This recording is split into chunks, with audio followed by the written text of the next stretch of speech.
नमस्कार फ्रेंड्स, स्वागत है एक बार फिर आपकी अपनी फाइनेंशियल पाठशाला ट्रिकी चार्ट्स में। फ्रेंड्स, आज हम समझेंगे ऑप्शन चेन एनालिसिस। बहुत ही सरल और सिंपल भाषा में आपको समझाऊंगा, कोई कॉम्प्लिकेटेड चीज़ें नहीं, बिल्कुल सरल। लेकिन वीडियो थोड़ी लंबी हो सकती है फ्रेंड्स, लेकिन स्किप करके नहीं देखिएगा, क्योंकि हर एक पार्ट जो है, हर एक चीज़ इंपॉर्टेंट है अगर आप ऑप्शन चेन एनालिसिस सीखना चाहते हैं। तो बेहतर सीखने के लिए थोड़ा वक्त आपको देना पड़ेगा फ्रेंड्स, स्किप करके नहीं देखिएगा। तो ऑप्शन चेन एनालिसिस फ्रेंड्स, जैसे कि ऑप्शन चेन डेरिवेटिव्स सेगमेंट जो है हमारी एनएससी में, डेरिवेटिव्स में जितने भी ट्रेड्स होते हैं, हर एक, चाहे वो इक्विटी हो चाहे इंडेक्स हो, सबकी ऑप्शन चेन बनती है। और ऑप्शन चेन देखने के लिए आज के डेट में बहुत सारे रिसोर्सेज हैं, बहुत सारे वेबसाइट है जहां आप ग्राफिकल प्रेजेंटेशन में देख सकते हैं ऑप्शन चेन को बेहतर व्यू के साथ। लेकिन जो ऑथेंटिक और इजीली अवेलेबल डाटा है ऑप्शन चेन का, वो आपको मिलता है nscindia.com। तो nscindia.com पे ही हम चलते हैं। देखिए यहाँ ऊपर टैब में आप, जो सर्च टैब है उसमें हम ले लेते हैं, चलिए निफ्टी का ही ले लेते हैं। निफ्टी पे ही मैं आपको समझा दूंगा। निफ्टी डेरिवेटिव्स आप देख रहे हैं, इसको सेलेक्ट कर लिया हमने। अब यहाँ से हम चले जाएंगे ऑप्शन चेन में। ये जो देख रहे हैं आप फ्रेंड्स, ये है ऑप्शन चेन। ये है 16 दिसंबर का। देखिए आपको वीकली अप चेन भी मिल जाती है, मंथली चेन भी मिल जाती है यहाँ पे। तो चलिए, क्योंकि हमें समझाना है, हम 16 दिसंबर ही ले लेते हैं। जैसा कि अभी देख रहे हैं आप, हमारी जो इंडेक्स है वो 17,500 के आसपास की क्लोजिंग है उसकी। तो अब यहाँ पे ये जो कॉलम्स बने हुए हैं, पहले हम इनको समझ लेते हैं कि कॉलम्स क्या बताते हैं हमको। कॉलम से आप क्या समझते हैं? फर्स्ट कॉलम और वेरी इंपॉर्टेंट कॉलम है फ्रेंड्स, ओ आई, ओपन इंटरेस्ट। अब ओपन इंटरेस्ट होता क्या है फ्रेंड्स? ओपन से आप जानते हैं कि ओपन मीन्स खुला हुआ, इंटरेस्ट मीन्स दिलचस्पी। तो खुली हुई दिलचस्पी आप सिंपल भाषा में समझ सकते हैं कि ये कॉन्ट्रैक्ट जो हैं वो अभी ओपन है मार्केट में। अब ओआई जो है, एक ओआई कैसे बनता है, एक कॉन्ट्रैक्ट कैसे बनता है, देखिए मैं एग्जांपल ले लेता हूँ ए और बी का। मान लीजिए मार्केट में दो प्लेयर हैं, ए एंड बी। ए ने, अब देखिए 17,500 का ही स्ट्राइक हम ले लेते हैं। ए ने 17,500 की स्ट्राइक खरीदी, जो भी रेट इस समय चल रहा है उस रेट पे उसने एक लॉट खरीदा। ठीक फ्रेंड्स, ये है बायर, ये बायर है, इसने बाई किया। और बी ने, क्योंकि अब किसी ने बाई किया है तो किसी ने सेल भी किया होगा फ्रेंड्स, तो बी है जो, उसने एक लॉट सेल किया, ये सेलर है, राइटर जिसे हम कहते हैं। तो ये बी ने सेल किया और ए ने लिया, तो ओ आई कितने का बना फ्रेंड्स? ओ आई यहाँ पे एक का ही बनेगा। एक ओ आई मतलब एक कॉन्ट्रैक्ट पूरा हुआ, ओपन इंटरेस्ट जो है 1 हुआ।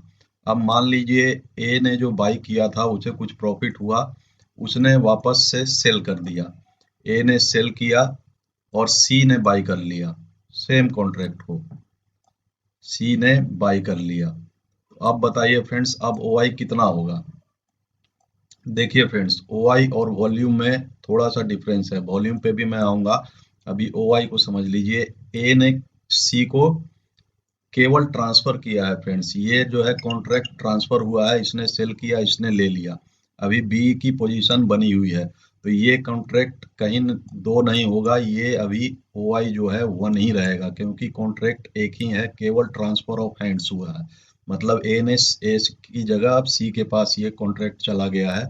तो यहाँ ओ आई में कोई चेंज नहीं होगा, केवल ये ट्रांसफर है। तो इसको कहते हैं फ्रेंड्स ओपन इंटरेस्ट। अब चेंज इन ओआई क्या होता है? डेली जब मार्केट खुलती है और क्लोज होती है, तो यहाँ आप देखेंगे कुछ चेंजेस होते हैं। चेंज इन ओआई नेगेटिव भी हो सकता है, पॉजिटिव भी हो सकता है। जैसे आप यहाँ देख रहे हैं -109, यानी कि इतने कॉन्ट्रैक्ट्स आज क्लोज हो गए।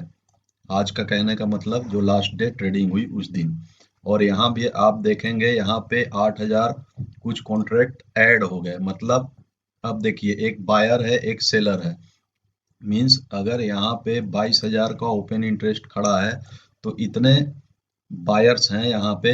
और स्वाभाविक है कि बायर्स हैं तो सेल किया होगा उतने ही लोगों ने, तभी उतने लोगों ने बाई किया है। तो लेकिन हम बायर्स हैं, हमें रिटेलर्स, हम आप जैसे लोग जो हैं वो रिटेलर्स होते हैं। और हम ज़्यादातर बाय ही करके ट्रेड करते हैं ऑप्शंस में। तो मैं आपके ही व्यू से आज समझाऊंगा आपको, कंफ्यूज नहीं होइएगा फ्रेंड्स, राइटर के व्यू से नहीं, आज बायर के व्यू से आपको समझाऊंगा, आपको इजीली समझ में आएगा। तो मान लिया यहाँ 22,666 का ओआई है, मींस इतने कॉन्ट्रैक्ट्स ओपन है, इतने लोगों ने बाई करके रखा है कॉन्ट्रैक्ट को। अभी सेलर को आप भूल जाइए, वो तो उन्होंने सेल किया है तभी आपने बाई किया है।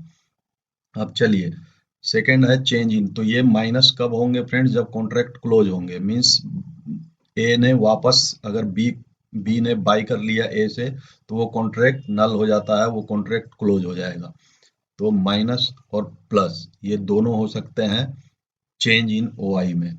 अब आगे इसका इंटरप्रिटेशन कैसे होता है वो हम समझेंगे। वॉल्यूम, वॉल्यूम देखिए फ्रेंड्स, वॉल्यूम कभी भी नेगेटिव नहीं हो सकता है। ए अगर सी को भी सेल कर रहा है तो यहाँ वॉल्यूम बढ़ेगा, सी ने मान लिया डी को भी ट्रांसफर कर दिया तो भी एक वॉल्यूम 1 से बढ़ जाएगा। मीन्स वॉल्यूम कभी भी माइनस नहीं होता है, वॉल्यूम बढ़ता ही रहेगा। इस चीज को, ये अंतर है चेंज इन ओआई और वॉल्यूम में। थर्ड है फ्रेंड्स आईवी, इम्प्लाइड वॉलेटिलिटी, मतलब उस स्ट्राइक पे वॉलेटिलिटी कितनी है ये हमें बताता है आईवी। बाकी ये एलटीपी है, latest trade, last traded price, last वो प्राइस जिस पे लास्ट ट्रेड हुआ। बाकी ये चेंज है कल के हिसाब से, आज का चेंज क्या हुआ, और बिड से लेके आस्क रेट तक, यहाँ तक ये कोई ऑप्शन चेन में बहुत ज़्यादा महत्व नहीं रखते। इसे देखने की हमें ज़रूरत नहीं होती जब हम ऑप्शन चेन एनालिसिस करते हैं, इसका महत्व उतना नहीं है। उसके बाद है स्ट्राइक प्राइस, जो मेन चीज़ है स्ट्राइक प्राइस, किस स्ट्राइक का हमें कॉल या पुट जो है, इस साइड में आप पुट देख रहे हैं, इस साइड में कॉल, तो कॉल पुट की स्ट्राइक्स हैं, ये आप सभी जानते होंगे, इतना मिनिमम नॉलेज आपको होना चाहिए। सेम उसी तरह यही सारे कॉलम्स पुट साइड में भी आपको OI, change in OI, volume, IV, LTP और बाकी सब चीजें दिखेंगी। अब इसके 4 कंपार्टमेंट होते हैं, या आप कह लें कि 4 डिवीजन में बटा होता है एक ऑप्शन चेन, जो किसी भी डेरिवेटिव्स का हो सकता है। अब देखिए 4 पार्ट्स कौन से होते हैं। मान लिया 17,500 पे हमारी निफ्टी जो है वो अभी 17,500 के आसपास क्लोज हुई, मींस यहाँ पे जो है अंडरलाइंग एसेट जिसके ऊपर ये ऑप्शन चेन बनी हुई है, उसकी क्लोजिंग यहाँ है। तो इसके नीचे कॉल साइड में, इसके नीचे की जितनी स्ट्राइक्स हैं वो क्या है, इन द मनी। आप इसे डार्क ग्रे कलर में जो हाईलाइटेड होते हैं, ये इन द मनी स्ट्राइक्स हैं। उसी तरह पुट साइड में, पुट क्योंकि अपोजिट हो गया आप, तो पुट में जो भी इसके ऊपर के स्ट्राइक हैं, 17,500 के स्ट्राइक हैं, वो इन द मनी होंगे, ये इन द मनी होंगे, क्योंकि प्राइस अभी इसके नीचे ही चल रही है। ये सब ओटीएम है, देखिए यहाँ के लिए ये ओटीएम हो गया, पुट साइड के लिए out of the money strikes हैं ये, और इधर में कॉल के लिए ओटीएम हो गया। जो भी स्ट्राइक 17,500 के ऊपर हैं वो आउट ऑफ द मनी है, मतलब मनी के अंदर नहीं है, वो आउट ऑफ मनी है। इनमें कोई भी इंट्रिंसिक वैल्यू नहीं होती, आईटीएम में इंट्रिंसिक वैल्यू होती है, इसमें केवल टाइम वैल्यू होता है ओटीएम के अंदर। और जहां पे हम अभी खड़े हैं उसे हम कह सकते हैं एटीएम, एट द मनी। तो ये चीजें आप समझ गए फ्रेंड्स। अब चलिए, अब मान लिया आप बायर हैं और आपका व्यू बन रहा है कि 17,500, अब जो हाईएस्ट ओआई है यहाँ पे आप देख रहे हैं कि आसपास में यहाँ 83,000 का है, 18,000 पे। उसके बाद लेकिन हम नियरेस्ट से लेके चलेंगे, ये कंफ्यूजन क्रिएट करने के लिए यहाँ पे, या फिर जो लोग हेज करके या कुछ स्ट्रेटजीज बनाते हैं उसके लिए बहुत दूर दूर के स्ट्राइक्स लेकर भी वो अपनी स्ट्रेटजी को पूरा करते हैं, जैसे आयरन कॉन्डोर हो गया, स्प्रेड हो गए। तो ये सब स्ट्रेटजी बनाने के लिए लोग स्ट्राइक्स पे, अलग अलग स्ट्राइक्स पे अपनी पोजीशन बनाते हैं। लेकिन हम एज अ बायर, अभी बायर के प्रोस्पेक्टिव से देख रहे हैं, तो उसी हिसाब से हम 17,500 पे मार्केट है तो हाईएस्ट अभी हम इसी को मान के चलते हैं, यानी कि अराउंड 66,000 लोगों ने 17,500 की कॉल जो है वो बाई करके रखी है। स्वाभाविक है, जब इतने लोगों ने बाई किया है तो इतने ही लोगों ने सेल भी किया होगा। अब सिंपल ही समझिएगा फ्रेंड्स, बिल्कुल नॉर्मल भाषा में। अब यहाँ ये देख रहे हैं आप, एडिशन हुआ है, इस स्ट्राइक्स पे 23,000 का एडिशन हुआ लास्ट ट्रेडिंग डे में, यानी कि 23,113 कॉन्ट्रैक्ट्स और ऐड हो गए, मतलब पोजीशन ऐड हुए। अब सिंपल सा समझिए फ्रेंड्स, अब जब मार्केट्स, आपने ये कॉल क्यों बाय किया? आपने ये कॉल इसलिए बाय किया क्योंकि आपका व्यू था कि मार्केट 17,500 के ऊपर चलना शुरू करेगी और आपका प्रॉफिट जो है आना शुरू हो जाएगा। अब देखिएगा होता क्या है फ्रेंड्स, नॉर्मल एक रिटेल ट्रेडर जो है जिसने ये 17,500 की कॉल बाई की है, अब एक चीज और समझने वाली है कि हाईएस्ट ओआई पे हम क्यों ये मान के चलते हैं कि हाईएस्ट ओआई जो है वहां पे हाईएस्ट रेजिस्टेंस है। कॉल साइड में जहां पे भी हाईएस्ट ओआई दिखता है हमें, हम उसे एक रेजिस्टेंस मान के चलते हैं। क्यों मान के चलते हैं, अब इसको सिंपली आप सिंपल भाषा में समझिएगा फ्रेंड्स। अब दो ही यहाँ पे मैंने बताया कि एक बायर है और एक सेलर है, क्योंकि डेरिवेटिव्स जो है जीरो सम गेम है और यहाँ एक बायर एक सेलर के बीच में दोनों में से कोई एक ही जीत सकता है। अब बायर कौन है फ्रेंड्स? रिटेलर, हमारे आपके जैसे रिटेलर जो 10,000 20,000 1 लाख 2 लाख रुपए लेके बैठे हैं और वो ऑप्शंस को बाई करते हैं। ये कौन है जो ऑप्शंस को बाई कर रहे हैं? और सेलर्स कौन है फ्रेंड्स?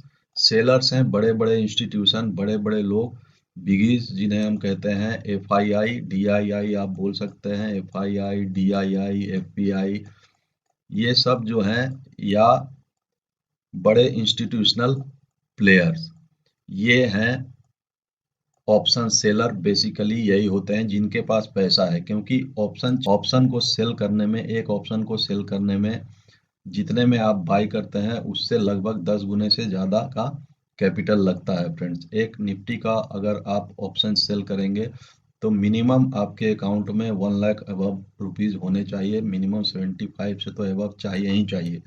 तो उस कंडीशन में ये बिगीज लोग ही हैं जो मिलियंस लेके बैठे हुए हैं और ये ऑप्शंस को सेल करते हैं।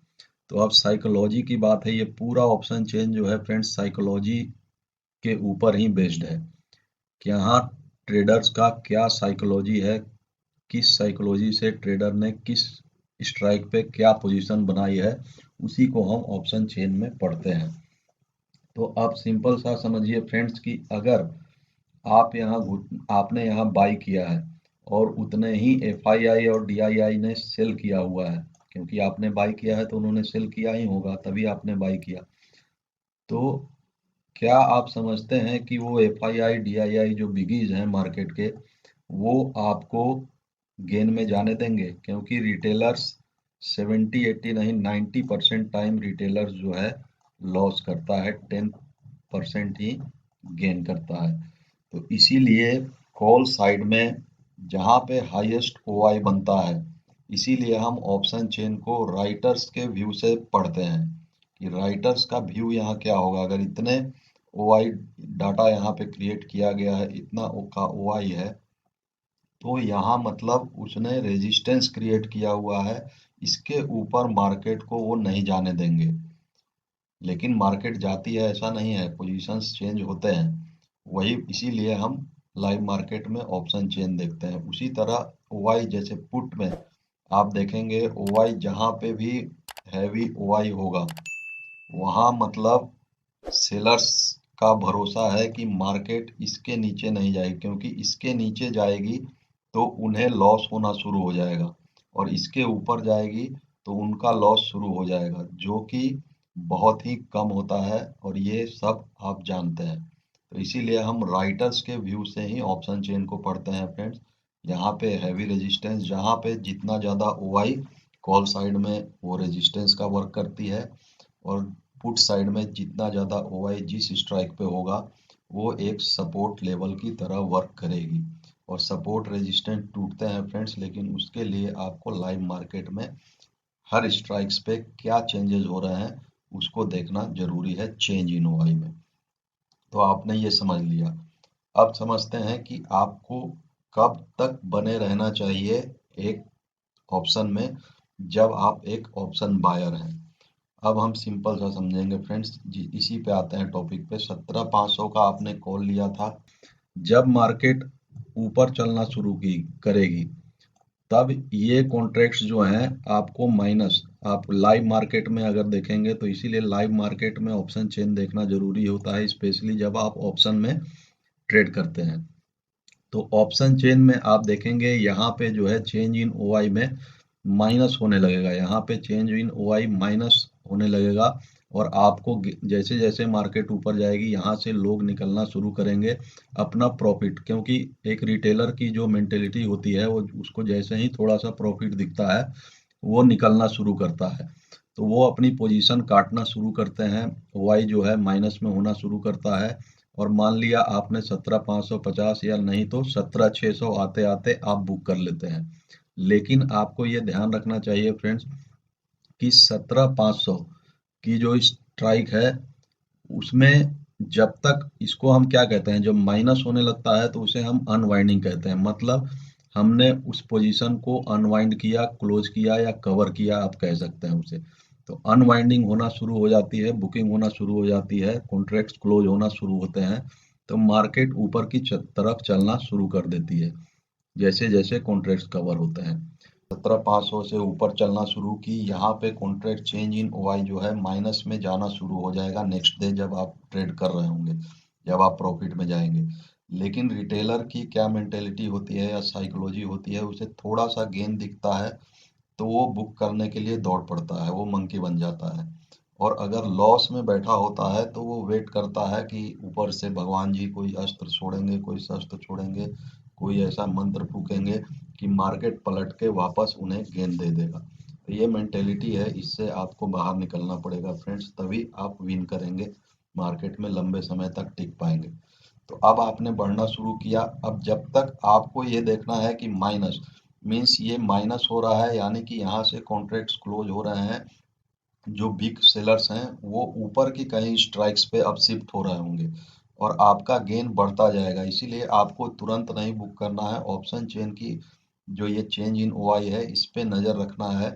और जैसे जैसे वो ऑप्शन चेन माइनस उस स्ट्राइक पे, जो स्ट्राइक आपने लिया है, अगर उसमें नेगेटिविटी बढ़ती जाती है, मतलब नेगेटिव होता जाता है और क्वांटिटी सॉरी ये नंबर्स जो हैं माइनस में बढ़ते जाते हैं, तो आपको बने रहना है। कब तक बने रहना है? जब तक आपको एक पोटेंशियल जो एक प्रीफर्ड आपका रेंज है, आपने जो व्यू बनाया है या जो आपके चार्ट्स पे टारगेट्स लगे हुए हैं उस टारगेट तक मार्केट पहुंच ना जाए तब तक आप वेट कर सकते हैं, जब तक कि ओआई में नेगेटिव चेंज हो रहा है। आप लोग तुरंत बुक कर लेते हैं ऊपर में जाने पे, तो इससे बचिए। जब प्रॉफिट हो तो लंबे समय तक बने रहिए। और मैं उम्मीद करता हूं फ्रेंड्स कि आपने ऑप्शन चेन एनालिसिस को बेहतर समझा होगा और बहुत ही सिंपल भाषा में मैंने समझाया आपको, आपके व्यू से समझाया, एक बायर के व्यू से। तो उम्मीद करता हूं कि आपके समझ में आया। अगर नहीं आया है तो कमेंट करके बताइएगा, मैं और विस्तार से और डिटेल में आपको इसे समझाऊंगा। अगर आप चैनल पर नए हैं तो चैनल को सब्सक्राइब करिए, नोटिफिकेशन बेल दबाइए